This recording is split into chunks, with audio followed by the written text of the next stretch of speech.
What's up, guys? Welcome into the Packers Total Access pregame show. My name is Clayton. You can check us out on packernet.com. Find me on Twitter at Packers_access. Joined alongside Jacob in Wisconsin. We got Tim in Green Bay to break down this Packers-Bengals matchup as we are just a little over an hour from kickoff. Hopefully everybody's had an awesome weekend. If you guys would, please hit that like, hit subscribe. If this is your first time tuning into PTA, welcome. Thank you for making us a part of your pregame festivities. We're not experts, not insiders. We're not media members. We're fans just like you talking Packers on the daily. So if you just stumbled across this stupid little show, make sure you hit subscribe and click that bell icon so you're notified every time we do go live. Gents, how we feeling, man? We just got the actives, or inactives, I should say, that just dropped. Before we dive into that, how y'all feeling about this game going in, man?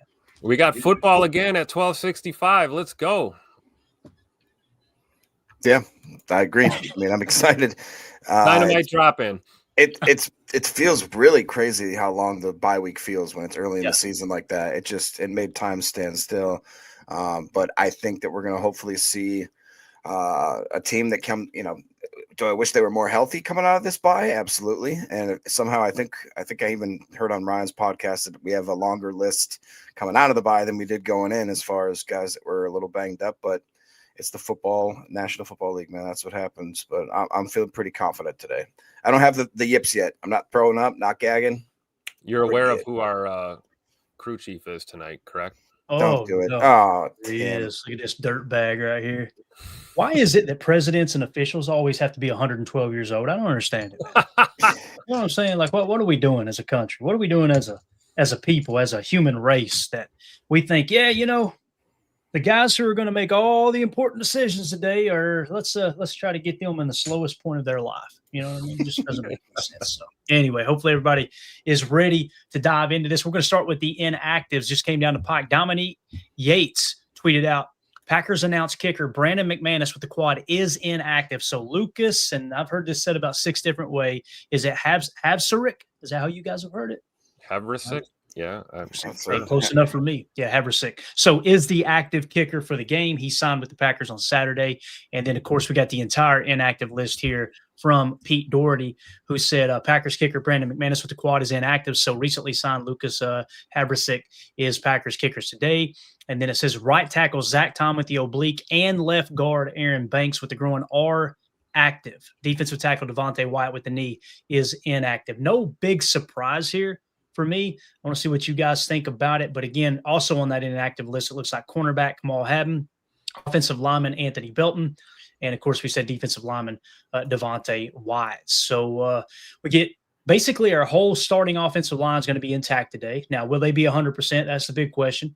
But obviously, you're missing Devontae Wyatt, which I want to give a shout out to Bill Huber. Chatted with him a little bit online the other day. He put an awesome article together where he interviewed Warren Brinson, who's going to get his opportunity to step in and get some meaningful reps here in this game against the Bengals, as Devontae Wyatt is going to be out. Now, listen, Kobe Wood and Carl Brooks are going to get the majority of the snaps. I think you'll see LV in at 3-tech as well in our Cheetah package, where we'll be probably playing nickel somewhere between 70 to 75% of the snaps based off the personnel decisions that the Cincinnati Bengals play with. But Warren Brinson will get his crack at some meaningful reps today. Really excited about that. Let's just go down the line here, boys. What do you think about the inactive list here? Big Escalade, man. That was the one I was holding out hope for. Maybe that I believe he's dealing with an ankle. So no Anthony Belton. Would have liked to seen him active today, just for some O-line depth a little bit. But like you said, no big surprises here. I guess my only question is, do we have a green light on Rasheed Walker? So he's going to be good to go while we're talking about offensive line, because I know that was a question mark. Yeah, when we say good to go, what does that mean, right, Tim? Right, exactly. Are they going to bury him on the depth chart? And he's kind of an emergency option. And as someone pointed out, they asked in the chat here, is Brinson active? I haven't heard that he's active, but he's not inactive, right? So I'm assuming he's active. If they're not on this list, I'm assuming they are active, if that makes sense. So that would be good news for Nate Hobbs then, correct? Does that mean he cleared and he'll be in pads today? Yeah, I would assume so, as Chris asked right here. Chris C asked the same question. Yeah, again, if this is the entire inactive list, I'm assuming it is. Usually these guys will include the entire inactive list. So awesome. So some good news in there at least. Yeah. Jacob, what do you think, man? How do you feel about this? I mean, the one that kind of jumps off the page to me is McManus, just because he seems like that, obviously had some miscues on special teams throughout the year, but I do feel really confident when he's back there lining up whatever, if it's a 60-plus yarder, I feel confident that McManus can pound it through in key situations. So to that point, I'm wondering if they kind of do adjust their game a little bit, because of the fact that maybe they don't trust whatever guy it's going to be, if it's the Haverisk or the Irish guy, right? I have no idea. McNamee, yeah. So I don't know, man. It just makes me feel a little uneasy, but if we can kind of put together a good effort on offense and defense, I don't think we should have to rely so much on special teams coming down to a clutch kick, hopefully at the end of the game. Now I say that and I'm watching. I just jinxed it. No, you hit the nail on the head, because that's what I was thinking too. Let's get the ground game going. Let's be effective in the pass game. Let's score touchdowns. Let's not worry about field goals. Extra points are 33 yards. Every kicker in the NFL should be capable of hitting extra points. So I'm with you, Jacob. Let's not make this a game that comes down to a last second 60-yard field goal. Yeah. And as you see here from 49, I believe is what that said. Bill Huber tweeted this out. So this is Haverick from the right hash, and leg looks pretty strong. Let's see how much extra he's got on it here. Yeah, not bad. Oh, yeah. I like it. Straight up and down kicker. You see him, he's kind of addresses the ball straight on rather than, a little wider to the left and swinging that leg. Little bit windy up here too today, so the breeze will be a factor. We'll see how this kid can do, man. Yeah, I was going to point that out too, Tim. I want to say they're thinking it's going to peak in the third quarter at 17 miles an hour, maybe. So that's significant, right? Anything over 10, you got to adjust.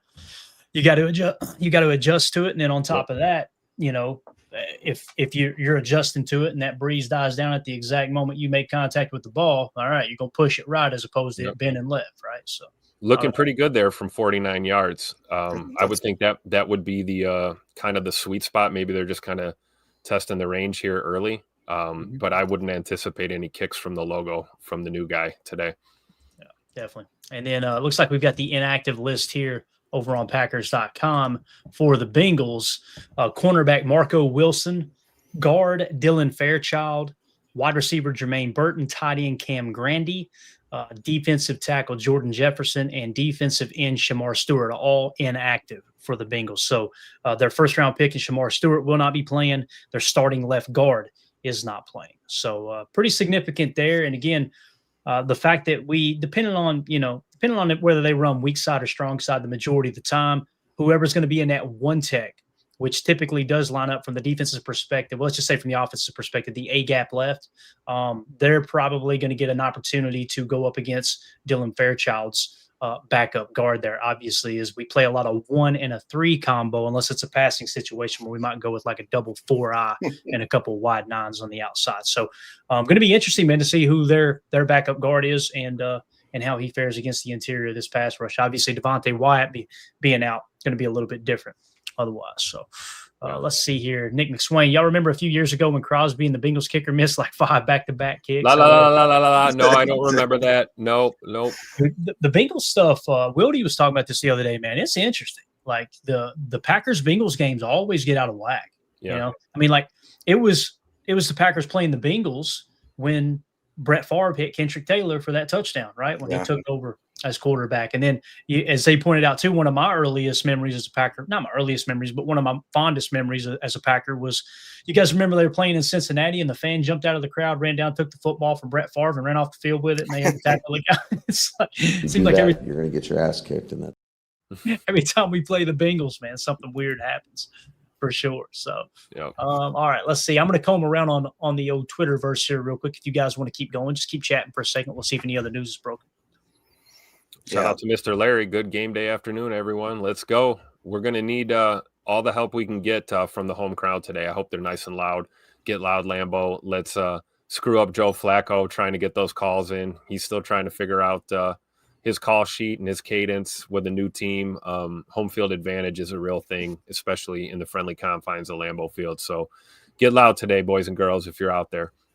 Yeah, to kind of the guys that aren't going to play for them, it might not look that big on paper, but I think Dylan Fairchild, him not playing, they've kind of leaned on him, although he's a younger player with the offensive line that's already pretty banged up. Like you said, Joe Flacco expected to just walk in there, command the offense and to somehow slip through. And if he even has anywhere near, I don't remember the exact stats, but he didn't wow against us when he was with the Browns. Like he had, I think, no touchdowns, an interception, like 100 and maybe 50 or 180 yards passing or something like that. So it wasn't like he wowed anyone with his performance. And I don't think that I expect anything better than that this time around either, with, like I said, the way that offense is playing. But let's not forget he does have two of maybe the best wide receiver duo in the league to do it. So we'll see.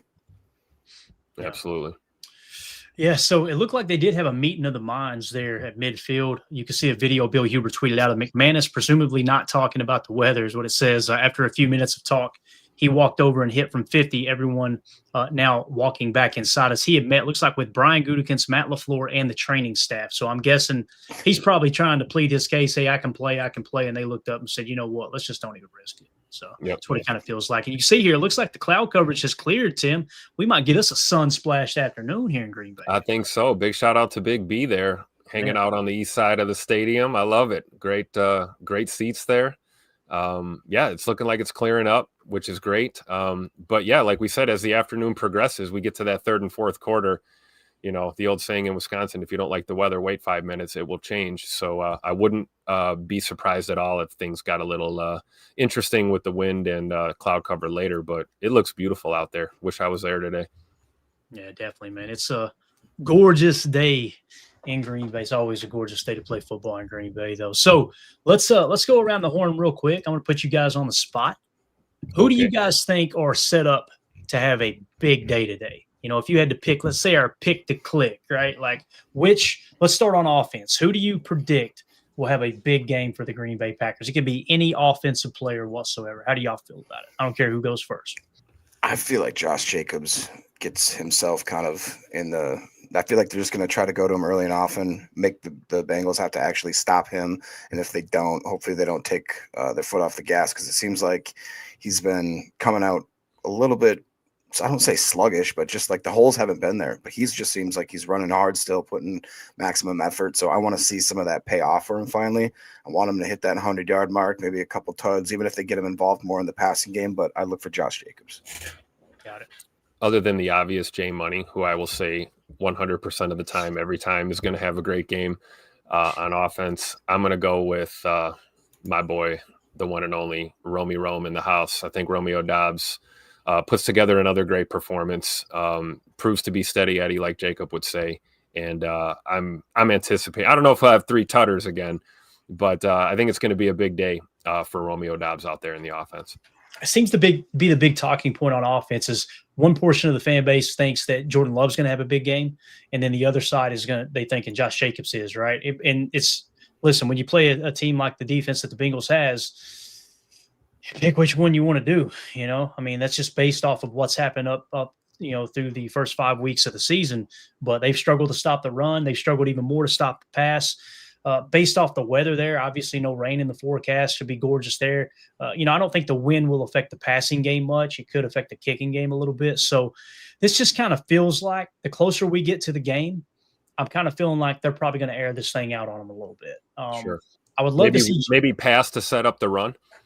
Yeah, but I would love to see Josh Jacobs kind of get going too. You use these type of games. That's why I understand what Jacob's saying.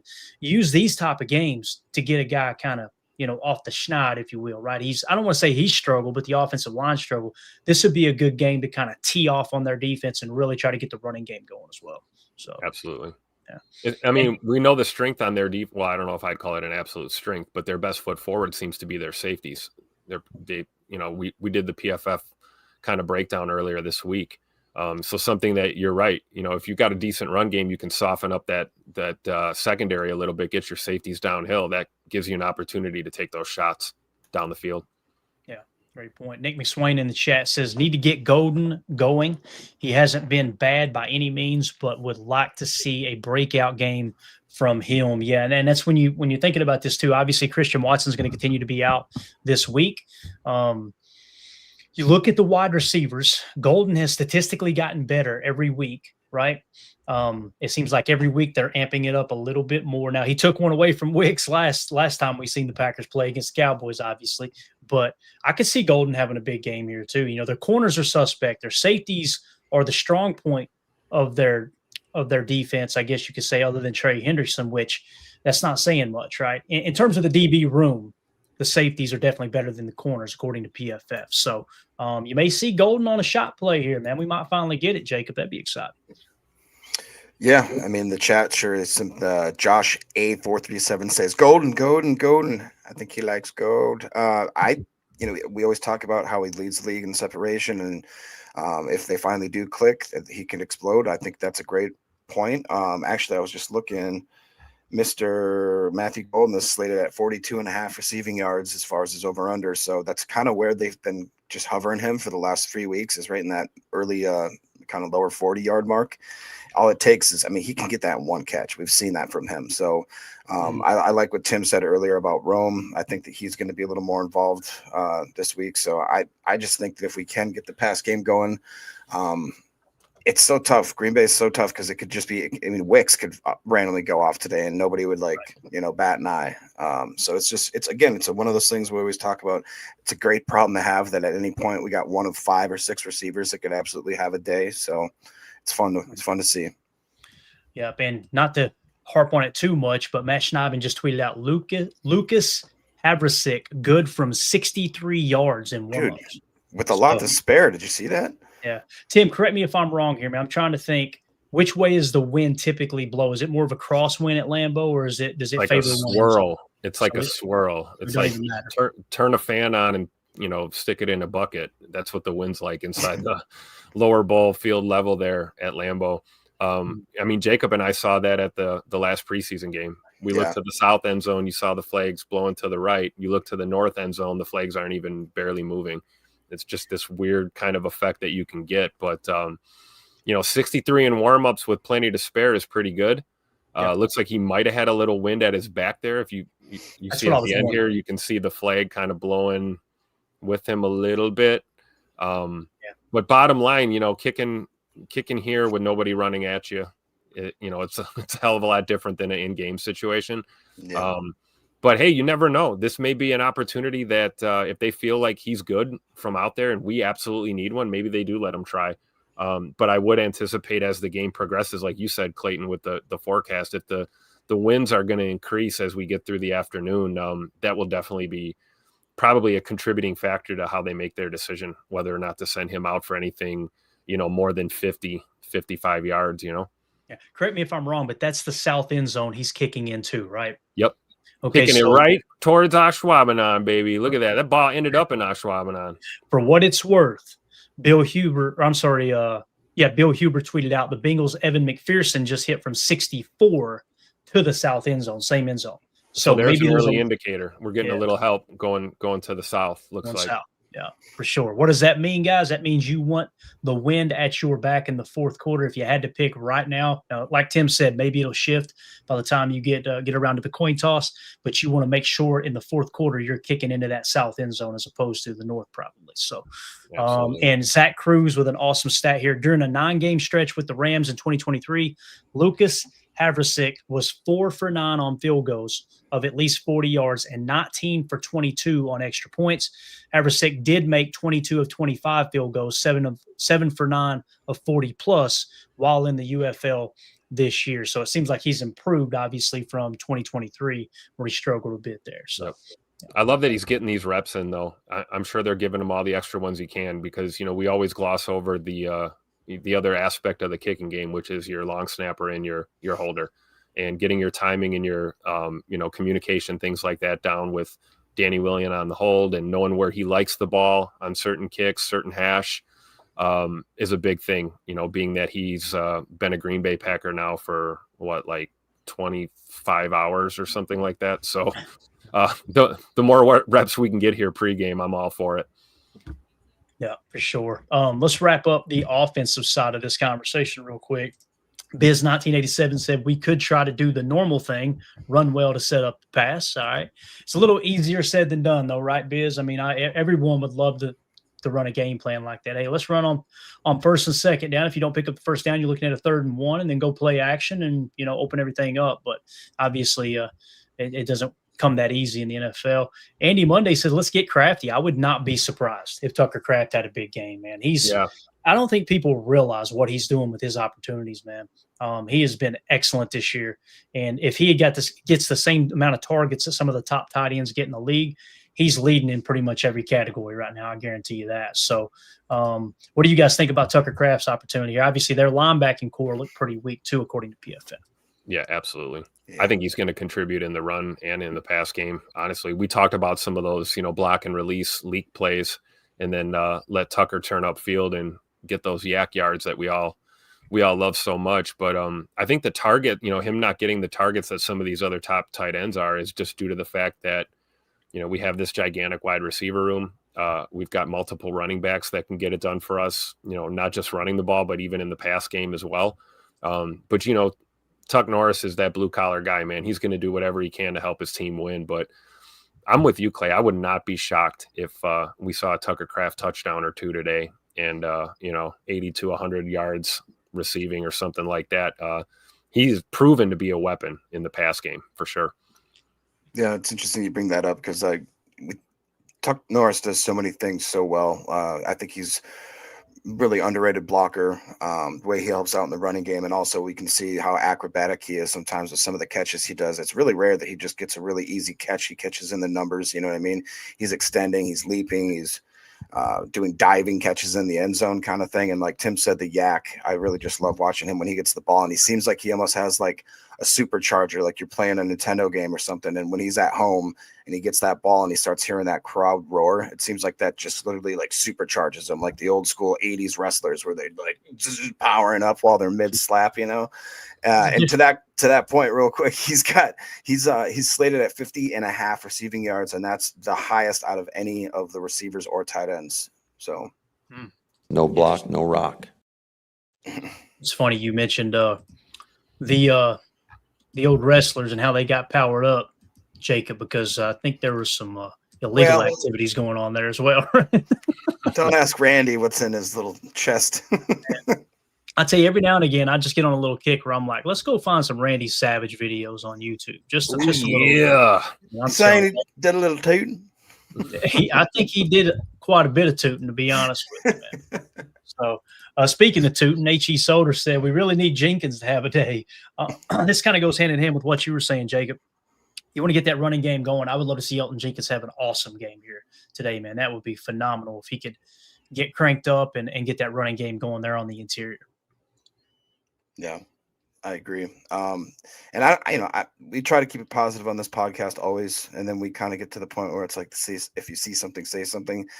Right. What is your analysis so far of Jenkins moving to that center spot? I thought it'd be the way they talked him up and everything. I thought it would be more of an easy fit, but to me, it feels like we're kind of experiencing some turbulence there. Am I crazy? He would have been dominant center, 3 years ago, 4 years ago, and that's why I think he's been an above average center, in my opinion. Maybe even closer to average than above average. I don't think he's been bad, but when you're paying a guy that kind of money, you expect great play, right? And I think this is, like you said, we try to be positive, but if you see it, you got to say it. I think this is why Goody didn't want to give him any guaranteed money. He wants to be able to make the decision to move on next year if he struggles this year. And listen, I'm just going to say it too, and this may piss some of the Elgton Jenkins fans off, but I really don't care. You skipped all off season, man, and you come in and the guys that are playing next to you have been banged up the whole time. So you've been without your guard, your starting left guard, right? So, which means that's created this turnstile over there at right guard. So you don't have that cohesion that you're looking for on the offensive line. Zach Tom out too. So that causes some things to shift around. So, if you want to look at it from that perspective, I can see that might be why he's struggling a little bit, but also, man, it's on him. He made a decision. He made a business decision. I'm not dogging him for it. I'm just pointing out the obvious. You skipped all off season. You come in, thought this was just going to be an easy thing to do, and you're kind of getting your ass handed to you a little bit. It's what it looks like, at least in the run game, in my opinion. So yeah. I don't know if that answered your question or not.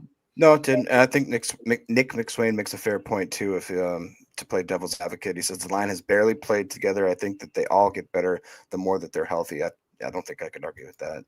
I would agree. And I would think Big E gets, a little bit better progressively throughout the season too. We talked a lot about Micah too. Micah Parsons missed a lot of preseason program as well. and it's taken him a while to kind of get up to full speed. I'm assuming something similar there for Big E, but clearly I think Elton Jenkins is, if you asked him, he's probably more comfortable at left guard. I think that's where he would prefer to play. Yeah. So moving him to center, we know he's capable. And I think Clayton makes a great point that, 3 or 4 years ago, if we had Elton in that position, he might have never gave it up and he would have just been our center and still would be playing center for us. But I got enough faith in him that I'm going to let him play his way through it. And I think if we get some continuity on that O-line, I think everyone will pick each other up and play will get better across the board. It's just been too inconsistent so far. Right. I do think they'll get better as the season goes along as well. And again, today would be a good get right game. And notice that's not, oh yeah, guys, this is going to be easy. No, if there's a game though, where you want to go out there and, all right, guys, let's put the league on blast here. Let's put them on notice. Like, hey, look, we're getting our crap together. Last 2 games haven't gone quite the way we wanted them to. And this is the game to do that. Yep. Now, if we come out and try to throw it all over the yard, you can't dog the offensive line for maybe not having that consistency and getting the running game going if you decide, all right, we're just going to come out and pass a lot, right? So that's something else to take into consideration as well.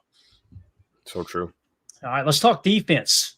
Jacob, I'll start with you. On defense, who do you think, what's the player that you think is just going to come out and have a great game today? Like, all right, this is the dude that I think he's due, or hey, he's playing great football. Who do you think, if you had to pick one player on defense that's going to show up and go, man, he showed up against the Bengals to get the job done? I mean, it's going to sound like the most boring answer ever, but after listening to the way that Parsons did his interview in the last couple of days, just him, I love the fact that he just seems like he takes full accountability of that defense almost personally. He talked about how he wants guys to come out and be pissed off. He said it like 5 times. He's like, I want to be pissed off. We just let 40 points go to a team. There's no excuse for that. And he said basically the last 2 weeks are unacceptable, that he wants to see the guys come back and have their state of mind kind of refreshed and revamped. And I think that it's kind of clear now that whether it's, a good thing or a bad thing, the Packers seem to be more of a home team type of, I said, like, the vibes are better when they're at home. They just seem like they come out more, pumped up, piss hot, amped up, kind of, and I don't necessarily like that. I'd rather them almost, if they had to pick one of the two, I'd rather them be better on the road just for whatever reason. But, I think that, I like what Josh says. X and Parsons need to step up and become kind of the leaders that they really are and just have that come to fruition. I don't necessarily need, 5 sacks from Parsons, but it'd be nice to see a bunch of pressures and him just kind of more. I want to see if his conditioning has gotten better throughout this time and see how long he can stay on that field, what the snap rotation looks like. And I honestly think that low-key Gary could have another crazy good game just because I just find it hard to believe that Flacco is going to be able to come behind that offensive line and just start throwing, heat-seeking missiles with just like 3 days in there. Tim, what about you, Bo?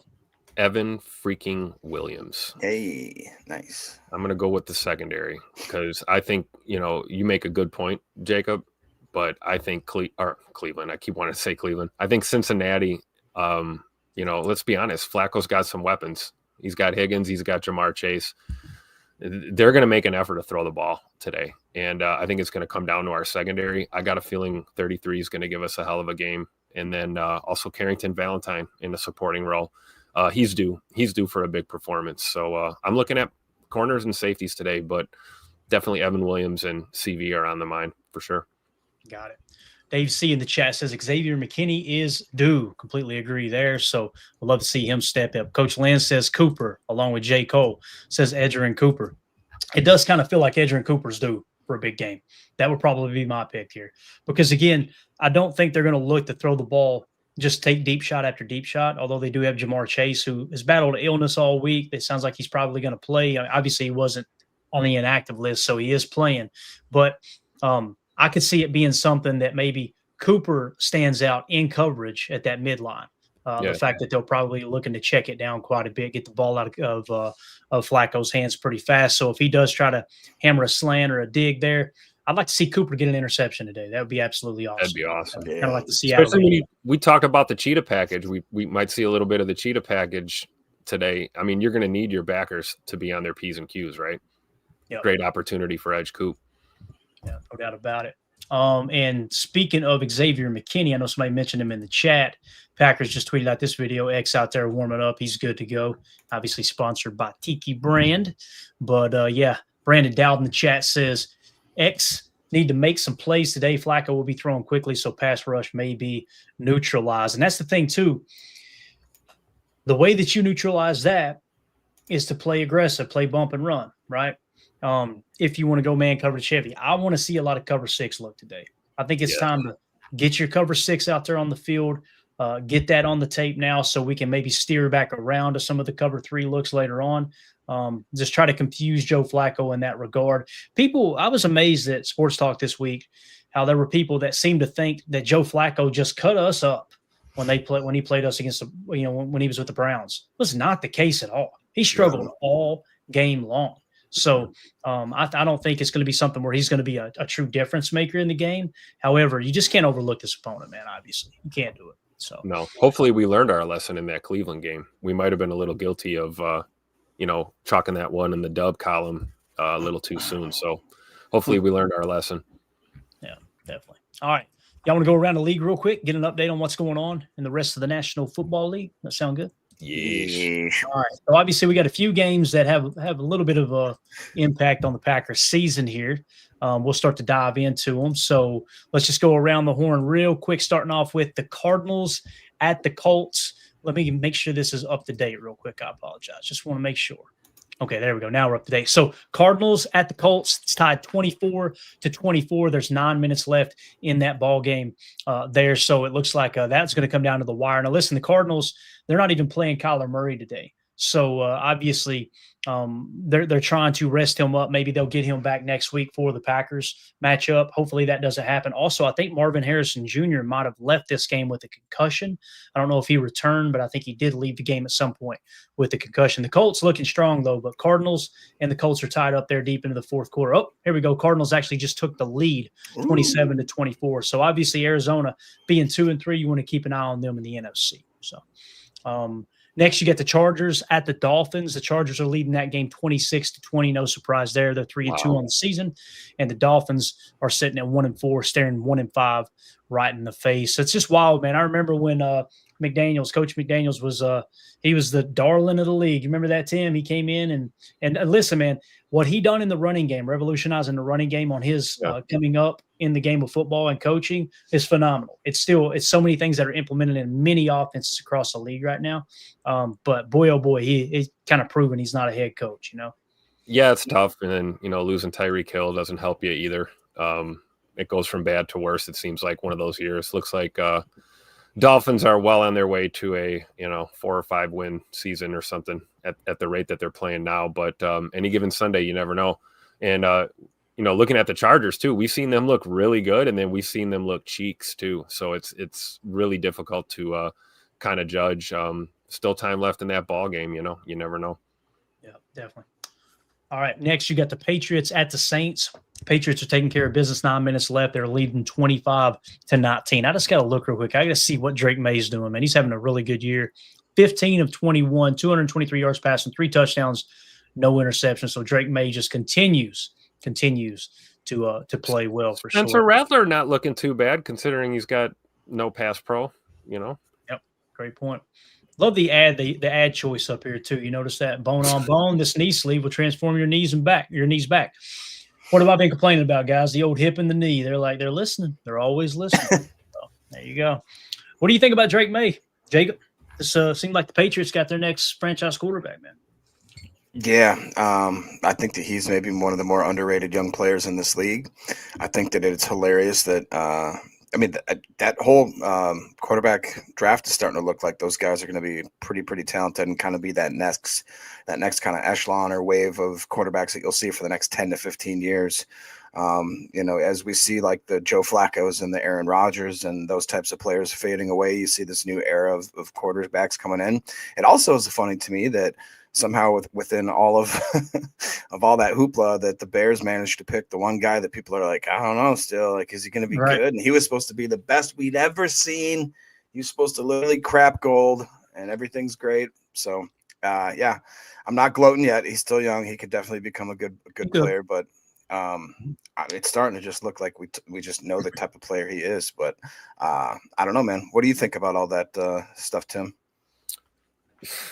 I don't. It's the NFL, and every time I think I got it figured out, I'm reminded that I don't know what the hell I'm talking about. So That's the smartest thing ever said on this show, Tim. I'm telling you right now. It's so true. It's so true. So Pittsburgh is leading the Browns 23-6 in Pittsburgh. Now Aaron's got those boys at 3. Aaron Rodgers is washed. I don't know if you heard. He's washed, guys. PFF had him ranked as the 34th highest graded quarterback. And you look at his numbers, like he just continues to do this 19 of 28, 224, couple touchdowns, protecting the football, no interceptions. And DK Metcalf having a hell of a year, 4 catches, 95 yards, and a touchdown on the day. They're taking care of business there against the Cleveland Browns. Dylan Gabriel taking over, obviously, for Joe Flacco, who got traded to the Bengals, who we'll see today. 22 of 34, 154 yards, no touchdowns, no interceptions. To me, Dylan Gabriel looks the part. He looks like he's going to be – he's got a chance to be a good starting quarterback at the NFL level. We'll see what happens, though. So, Quinshon Judkins looks like Pittsburgh really keyed in on stopping him today on the 8 carries for 22 yards. Of course, when you're down by more than 2 scores, it's hard to stick with the run, So, absolutely. All right, moving along. Cowboys at the Panthers. This one's going to come right down to the wire, guys. There's 8 minutes left. It's tied 27-27. Dak Prescott, 22 of 31 so far, 269 yards passing, 3 touchdowns, no interceptions. He's quickly becoming a top 3 candidate for the MVP. Dak Prescott is playing phenomenal football in Dallas. Carolina not looked too bad today. Bryce Young, 14 of 19, 174 yards, 3 touchdowns, 1 interception. Rico Dowdle. Jacob, that sounds like somebody that works the door at the club up there, bro. 25 carries, 158 yards on the day. So they are sticking to the run. Why is this important? We're going to have the Panthers coming up here real soon, but this one coming right down to the wire here, Jake. Yeah, Rico? Oh, never mind. We'll talk about it later. Yeah, I think that honestly, that's not Uncle Rico, is it? No, different. Same, but the different. The passing game that Carolina, I think that they've kind of got a bad rap because I feel like that we've talked about it multiple times how Bryce Young got thrown into just a terrible situation, and instead of that front office doing kind of like I don't know what the word would be, like I guess like the conservative thing or the kind of just the right thing, just surround him with the offensive line that he needs. And then slowly, last thing you do is kind of put in your wide receiver. They just said, screw it. Let's just start drafting wide receivers in the first couple of rounds, throwing quote unquote talent around him, but really not building that base from the foundation up.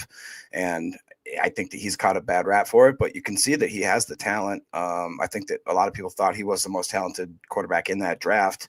And so I think that maybe his second half of his career might be a little more positive than the first half. But yeah, as much as I hate to admit it, Dak Prescott does look like that he is definitely leading that MVP candidate race, which pains me to say immensely. Yeah. And again, when we played the Cowboys, that portion of the fan base was like, I can't believe we made George Pickens look better than he is. Today, guys, 9 catches, 168 yards, and a touchdown. George Pickens starting to step into his own here.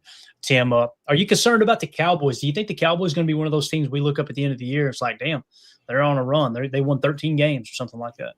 Yeah, I do. I think that's possible. And I also think them crapping the bed and backsliding towards the end of the year is totally possible as well. And honestly, I mean, I feel the same way about Carolina. This is a great example of here, like, a team is not their record. These might be 2 teams that could be worse than we think they are or better than we think they are. I think the fact that Carolina is even in this ball game right now says a lot about them. And, not to mention, before you know it, they're going to be visiting Lambeau Field. So something to keep an eye on. It shows you take no team for granted, regardless of their record or their situation. Today's game against Cincinnati is a great example of that too. On paper, we should beat the absolute dog crap out of the Bengals, but this game is played on the field, not on paper. So, Dallas and Carolina are reminding us of the old any given Sunday adage right here, close game. Yeah. Can I share something quick? One, Fishy Things just joined late, and he says, I went to the wrong live. And I was like, what does that mean? And then he said, I was sitting around waiting, like, where are they? Meaning he went to the post-game show feed. Gotcha. He's just sitting there waiting like a kid for the bus that never shows up. The other thing that I thought is interesting, when we started this this podcast, so what now, 40 minutes, Josh Jacobs over under on Prize Picks was at 70, jumped to 72, jumped to 74. and now he's at 82.5. See, I'm telling you, boys, we have an impact. There, people are watching in Vegas. That's exactly what I was going to say, Clayton. It's funny you say that because Pat McAfee obviously has a huge platform. When they would pick people, you would see the line really shift. You know, obviously, we were joking, by the way. There's somebody going to go, wow, they think they've arrived. Yeah. Come on. Don't But worry, Pat nobody's McAfee, listening anyway. Exactly, Bob. Exactly. So, yeah, it's funny though watching him react to that because they were like, "Holy cow!" Since they had mentioned X player or whatever, right? Insert player's name, their line shifted. I mean, it went nuts on FanDuel one day, which is wild to think about. It's way more power than I would ever want to have for sure. So, all right, Seahawks at the Jaguars. We're obviously Jaguars fans in this one. There's 7 minutes left.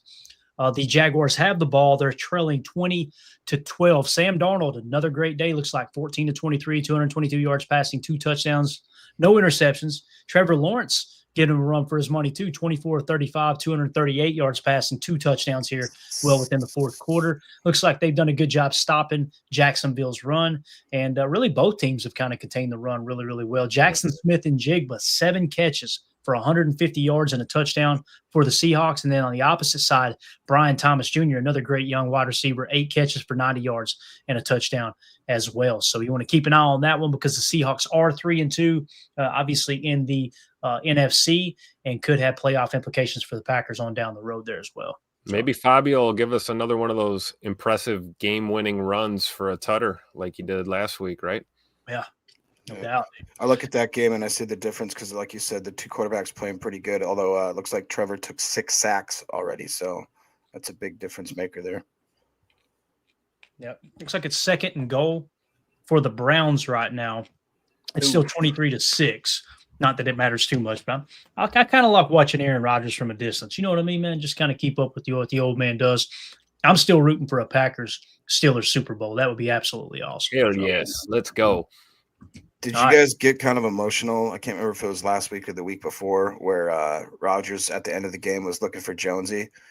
And he's like, where is he? Where is he? And then they met and hugged. I was just like, oh, man, that hit me right in the feels. Yeah, and if you guys and he said, I love you, Jonesy, but not enough to go be quarterback in Minnesota. Right. And the cool thing about that whole friendship, when they drafted Aaron Jones has told this story, and he got emotional talking about it. He said that Aaron came up to him.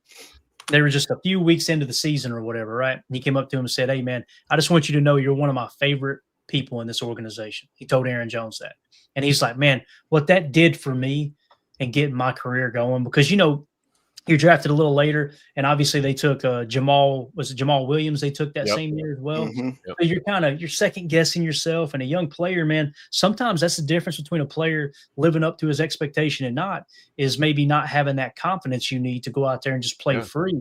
And that's what Aaron did well. And it's funny because the mainstream media always made him out to be this evil person, this bad teammate, all this stuff. It was just hilarious because when they asked their teammates that are not named Greg Jennings or Jermichael Finley, everybody loves him, right? So it's just funny how that works for sure. So Rams at the Ravens. So the Ravens obviously are not playing Lamar Jackson. There's only 2 minutes left in this one. It's all but over. Rams came to play 17-3. The Rams are going to get this win. They got the ball. They're going to improve to 4-2. Matthew Stafford was 17-26 for 181 yards and a touchdown. Looked like they recognized early in this game the Ravens weren't going to be able to move the football very effectively without Lamar Jackson. So they just that's what I'm talking about.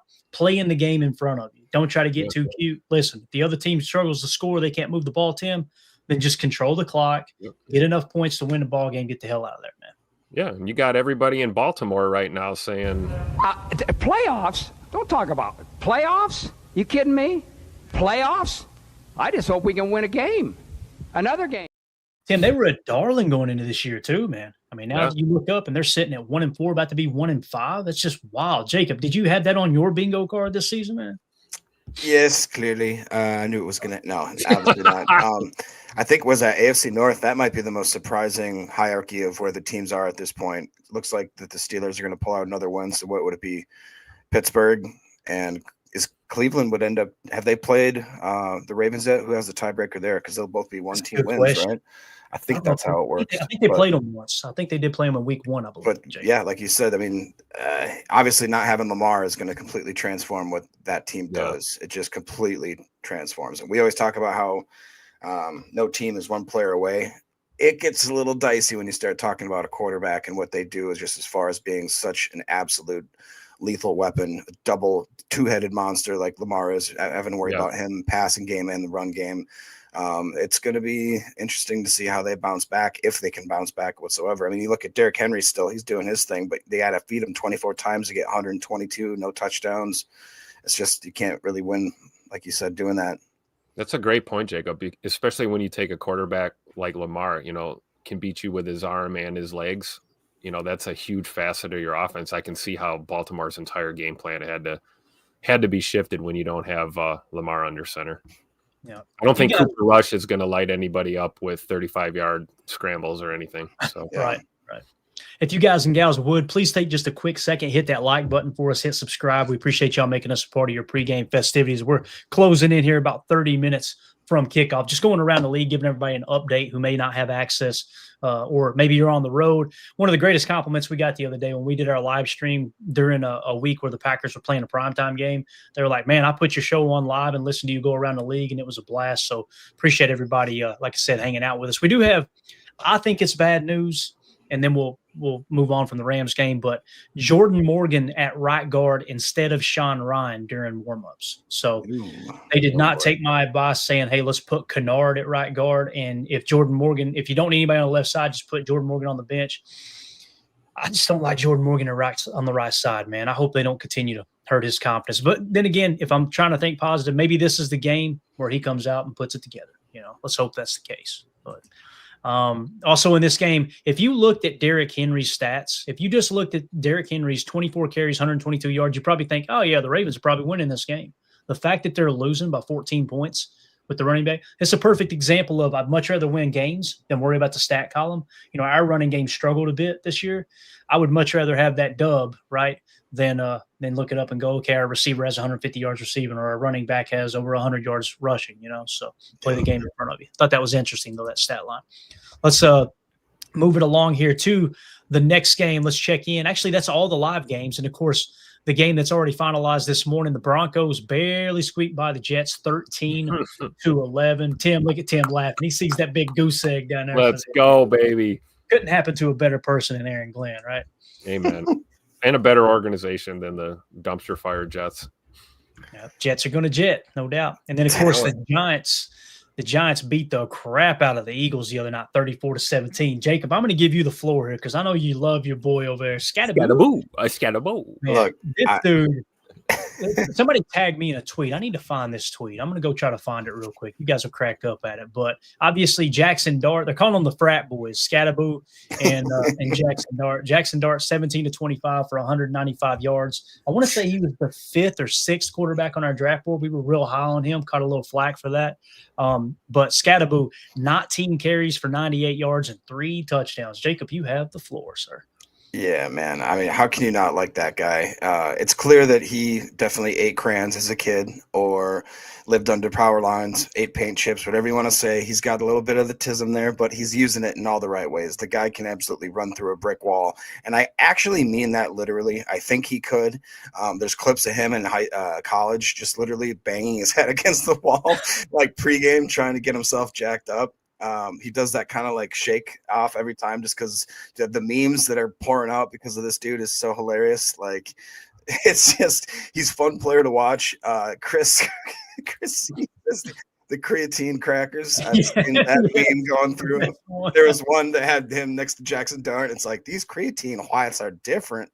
And it's just fun to see a guy like me. The only thing that I worry when I watch a guy run like that is thinking that he's going to last 3 to 4 to 5 years tops. I mean, he's putting his body through so much pain, but he runs every play till the whistle. And he does that thing that I remember, if you guys remember Amon Green, I loved how he ran because he was almost running like, he'd get randomly at the last second. He'd just spring ahead for 3 yards. It felt like no matter how much he tried to do, he ran so like laterally that he could just squeeze ahead for the next 3, 4, 5 yards. And he does that really, really well too. And Gunnar Olszewski here, who actually played for Bill Belichick in New England, right? He was a special teams kind of contributor. Could you imagine him going over to the Giants, right? He goes over to the Giants and all of a sudden he looks up and you got Scatterbull and Jackson Dart acting like absolute idiots. Here's a quote that Bussin' with the Boys said, all-time quote. It says, "He's genuinely an idiot," is what Gunnar Olszewski said on Cam Scatterbull. And then on top of that, someone tagged me in a tweet, said, "This you, Clay?" So look at this one right here. So this is him as a kid. Look at the mohawk, right? It says, this is Becky Scatterbull, Cam's mom, said, quote, "He would put his brother's shoulder pads on and he would run into telephone poles." What the hell's wrong with this guy, Tim? I love it, dude. I love it. Looking like a young Clayton right there in that picture. Yeah, he got a tadpole head too, doesn't he? Look at that. He does. I love it. Hey, but you know what? you got to respect it, man. It's kind of a throwback to the old school. He looks like Spike from the Little Giants, bro. He's the real Spike. Yeah, whoever this is, Wet Bulb the Immortal, tagged me in the tweet, said, "This you, Clay?" Yeah, I'd have hit him back with a no, maybe. Shut up. All right. I didn't know if it was a compliment or not, to be honest with you. How dare you? He's a lot of Cam Scatterbull's a lot of fun to watch for sure. He plays the game the right way, that's for sure. Tim, did you get a chance to watch him at all the other night, man, in that game? Yeah, I saw a little bit of that game flipping around. But yeah, I mean, like I was saying, a throwback to that old school. I'm just going to play with reckless abandon. If I get hurt, I get hurt, whatever. Right. I'm going to go out and just play this game as hard as I can. And it's really nothing new. You know, you see his mom talking about it. He's been like this his whole life. I can imagine what that was like when he was a kid, trying to, keep him alive while he's running himself into telephone poles on a daily basis. But hey, that kind of stuff, it will take you far. And we don't see a lot of that hard nose as much as we used to in the NFL. And it's always cool when you see, a running back playing with that kind of attitude. It almost reminds me of the old, it's like Walter Payton, a guy that was trying to just punish the tackler rather than be tackled by a defender, Right. But, to Jacob's point, it's true. You wonder how long you can ride that wave before, something catches up with you out there on the field. But it's exciting to watch, I'll tell you that. And I think a lot of people, Jackson Dart included, that was a guy we had our eye on in the draft board, in the draft process. And he's proven to be one of these handful of these rookie quarterbacks here in the league that looks like they could have a long, long career. Dude, there was a meme I was going to send you guys last night, and it said something like, "Honey, don't go in the garage and drink beer and watch Cam Scatterbull, Mike Allstott, and Peyton Hillis highlights." And it's like, got it. And then it just in the bottom, while listening to Creed, and then it just blasts Creed while they're Love it. And I know Chris had said in the comment, he was laughing at the tadpole comment. Here's the origin of the tadpole comment. Me and Mandy started dating in 2000. All right. I took her home this was like the second or third time I took her home, right? And she was hanging out with, not that kind of take her home, Jacob. We were hanging out with the parents, right? Took her home to meet Mama. And Mama broke out the photo album. And I'm thinking this is going to be a home run, right? I was a cute kid. I wasn't a bad-looking kid, right? They break out this picture where I'm less than – I wasn't walking. I was that young. I was probably I started walking when I was 11. I'm just kidding. I was probably about 2 years old, maybe a little less, right? And they got me all perched up in this yellow jumpsuit, and I'm like leaned forward. My head's closer to the camera, and I'm thinking, oh, yeah, she's going to like this. I'm over there spitting game. She looked at that picture and said, "You look like a damn tadpole. Look at the size of your head." Like, really? Really? Mom thought it was great. She won Mom over that day. I remember that. So. You married an honest woman, Clayton. Yes, that is a fact, Tim. That's a fact. So update on the Colts-Cardinals game. The Colts now lead 31-27. There's 2 minutes and 56 seconds left. It's at the pretty much midfield.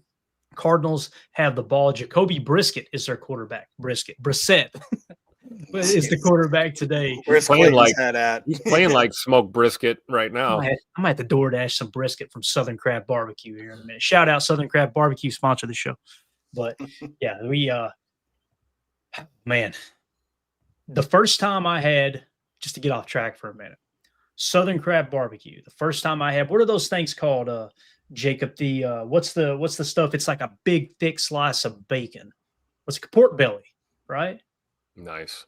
Bro, I was like, it sounds disgusting. Like pork belly? What are we talking about? First time I tried, I was like, what is this sorcery? And I know, Jacob, you got a little barbecue background. And did y'all sell a lot of pork belly back where you used to work, man, back in the day? We didn't do pork belly just because it was kind of hard to get fresh and make it on a daily basis kind of thing, but it is amazing. We do it every now and then, and they do like whole pig spit roast stuff, dude. Like I miss that. The good old days. The good old days. All right, so we'll keep an eye on this game here, obviously, as it's coming down to the wire. We want the Colts to win this game. What I want to see happen is the Cardinals fall to 2-4. Obviously, it helps us in the NFC here, Tim, but also maybe that'll they'll look up next week and go, you know what, let's just go ahead and sit Kyler Murray another week and get him healthy and give us a better chance of winning that ball game when we go to Arizona on the road, you know? Yeah, absolutely. That being said, though, I'm also not afraid of Kyler Murray, especially not 100% Kyler Murray dealing with he's got some fracture in his foot or something crazy going on. So which takes away a lot of his mobility, which is what makes Kyler Murray the threat that he is his ability to scramble around and extend plays. If he's doing it on a bum leg, I'm feeling good. But yeah, absolutely. I mean, we want Indy to win this game. It helps us in the grand scheme of things when it comes to the NFC playoff picture. And then on the AFC side, I hate to say it, this is not the Colts team that we spanked at Lambeau last year. Clearly, they have turned a tide. Daniel Jones is playing well. The team is playing together. Look for Indy to be one of those AFC teams that could really tilt the playoff picture, especially when you see teams like Kansas City and Baltimore just kind of imploding right now early in the season. Yeah. Definitely. So Cardinals still have the ball 2nd and 1 at Indianapolis is 42. Obviously, it's a 4-point game, so they got to go for the touchdown. It's going to come down to the wire. Also, you got the Cowboys and the Panthers at the 2-minute warning are tied up 27-27. The Panthers go right off tackle, run to the right, and they're close to a first down. So the Panthers trying to get down there and kick a field goal to knock the Cowboys off, man. I kind of hope the Panthers win this game because I want to see Skip Bayless's reaction on Twitter, boys. If y'all, anytime Dallas loses, just go to Skip Bayless's Twitter handle. It's absolute gold. So we'll see what happens here with the Cardinals game. And then also the Browns have the ball back at midfield. Looks like they just got sacked, though, by Herbing. Herbing, isn't that a former Badger? Am I thinking right, Jacob? Herbing, maybe? I think you're right, but I don't think that's how we say it. Gotcha. And the Seahawks are winning 20-12 right now as well. Let's hit refresh real quick and see what happened here. We just probably on a TV timeout with the 2-minute warning. Nope, we're still driving there. Indianapolis's 9-yard line now. Holy cow. So here we go, guys. A minute left. We'll wrap this one up. We'll wrap the show up with this final here as it comes down to the wire. I don't know why it's not on the screen right now either, but oh well. All right. Anything else you guys want to hit on as we wait for this score to come in here? Anything at all? Yeah, it'd be nice if the Saints could play some D, right? Mm-hmm.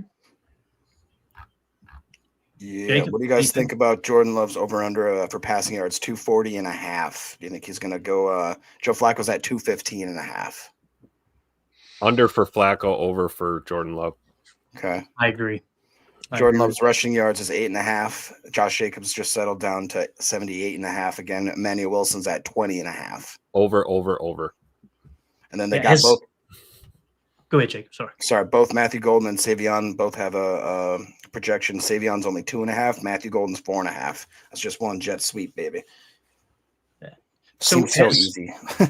Has Jordan's over-under shifted at all, Jacob, since they opened it? Has it changed at all that you know of? I haven't seen his shift. I think I saw 240 even as yesterday too. Mm-hmm. Okay. All right. Let's see what happens. Trying to get the game on so I could give you guys a little play-by-play on this one, but I don't know what happened to it here. As the Cardinals still have the ball, 4th and 7 at Indianapolis's 9-yard line, coming right down to the wire here. Why is it not on anywhere? What is going on right now? Unbelievable. Unless it's already over and this internet's fell behind here. But 4th and 7, Cardinals have the ball at the Colts' 9-yard line. So this is pretty much the game here, right? I mean, of course, the Cardinals have 3 timeouts. So if they don't get it, then they just try to stop the Colts and force them to punt again. Soder with the super chat. Go, Pack, go. Thank you so much, Soder. We appreciate you, buddy. You are the man. All right. We got a final yet? Not yet. All right, we finally get this thing booted up. I'm going to give you guys a little play-by-play here. 4th down play. Oh, Trey McBride. He's lobbying for a penalty, it looks like, and it did not get thrown. So I don't know if he got held in the end zone. Cry harder. But looks like the Cardinals just turned the ball over. So it's 1st and 10, Colts ball. And obviously they're at their own 9-yard line. So the Cardinals are going to try to call 3 timeouts and make them punt one more time here if they decide to run the ball 3 times in a row. Keep an eye on this one for sure. Let's go back out real quick too and just check the box scores on it because there's a couple other games that were close. Here we go. Panthers Cowboys is interesting as well. So, Jacob, anything? No, I'm just getting excited, feeling the butterflies on my tummy, which lets me know we're getting close to kickoff here. I'm just excited. I want to see us come out. More than anything, I really want us to play clean football. I don't want to see double-digit penalties. I want to see Jordan Love, I don't want to say maintain the game, but just play within what he can do. Don't try to overexert himself. Don't throw the ball into stupid coverage. Keep that one interception at one interception. Get in and out. If you even have to, if it's 200 yards passing, a couple tuds, if it's a quiet, day, I want to see him use his feet when he can. And then that defense, I need the defense to turn around and make a statement game. Like Micah Parsons said, that take it personally. I would be pissed off as a team, as a unit, that you kind of got embarrassed on the national stage with the team or with a couple of games back to back that I think very much we could have won, should have won. So let's bounce back. Let's get the piss hot and let's come back with the W. And then join us, of course, in the postgame show where we can all geek out and have a great time together. There you go. Panthers just kicked a game-winning field goal. So the Carolina Panthers. Let's go. A 3-3 over the Cowboys, who dropped to 2-3. Yeah, that's awesome news there. So kind of control our own destiny a little bit more, playing the Panthers a little later in the game. Dave C got it there as well. So looks like the Seahawks are kneeling on it. So the Seahawks will get the win over the Jaguars. So they'll improve to 4-2. They continue to be a team to look out for there in the NFC. And it looks like with the Colts game here, with the Colts and the Cardinals, I think Jonathan Taylor just broke off a big run, maybe. So it's 2nd and 6, it looks like. I'll give you guys a little bit of play by. Nope, they're kneeling it out. So there you go. All game. Colts, Let's go. Colts beat the Cardinals. Panthers beat the Cowboys. Nice. Pretty good little day, right? Pretty good little day. Sorry to Emilio's papa. Sorry about that, man. Sorry, SA. Yeah. Yeah. He is the only reason I want to – he and Des, my little cousin, they're Cowboy fans. I don't want them to be so bad that I'm like, man, these people are miserable. People I care about are miserable. But I also know that if the Packers were sucking, that Des would be sending me a text message rubbing their head too. So all right. That's it, guys. We're out of here, getting ready for kickoff here in roughly 15 minutes or so. So appreciate everybody hanging out with us for the pregame show. If y'all would hit like, hit subscribe. Thank y'all so much for spending your time with us. Special shout out to Solder with the super chat. Appreciate that, buddy. And we'll be back tonight, immediately following the game, for the PTA postgame show. I don't think it's going to be – I think it'll be closer than people think. I just look at every week like that with the NFL. But if for some reason the Packers are, up by a couple scores in the fourth quarter, we may go live a little early. The postgame show link is already created. So when you exit out and go right back into YouTube on our channel, you'll see the postgame show link. That's where somebody was hanging out expecting the show to start. And obviously, fishy things will be there for sure. Yeah. And you guys can use that chat. I'll be in there as well, just kind of using the chat while I'm charting the game today as well. So everybody enjoy the game. We'll see you guys immediately following. Appreciate your support. Here we go. We're out. Bye, guys.